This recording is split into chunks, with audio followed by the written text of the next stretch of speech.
After meeting with management and union leaders at Evraz, Foreign Affairs Minister Chrystia Freeland stopped to greet workers inside Mill 5. It was a mutual thank you.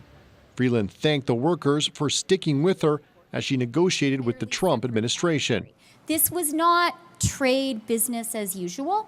These were tariffs levied on a national security ground, a national security provision.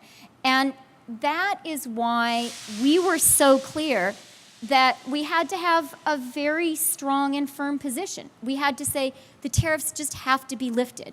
President Trump used Section 232 of the Trade Expansion Act to justify his decision to impose a 25% tariff on steel in March of 2018. The seldom used section of the act implies, in this case, that Canadian steel imported into the U.S. posed a national security threat, a claim that was dismissed by the Canadian government and those who represent the workers here at Evraz. The Section 232 was always sitting there, but nobody ever really, until you got Donald Trump, nobody ever really wanted to go after it or use it. And to use it the way they did, calling us a national security threat is ridiculous. Well, Minister Freeland and Minister Goodale were here at Evraz in Regina to meet with workers and thank them for the work they do. Premier Scott Moe is in the U.S. He's in Washington, D.C., meeting with U.S. officials.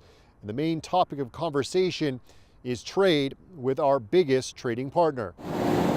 Moe says he's thanking U.S. officials for their effort in getting the tariffs lifted and says they're looking forward to the ratification of the U.S.-Mexico-Canada trade deal. Many of the meetings we had, and we've met with a number of Republican as well as Democratic senators and House representatives, and there is an understanding of the value of the trade relationship that we have had in North America, the North American Free Trade Agreement that we have enjoyed over the course of the last 2.5 decades, and there is an understanding of the overarching value of moving forward with the modernized version of that. Moe says he also shared his concerns about the potential for President Trump to again use Section 232, this time on Canadian uranium imports.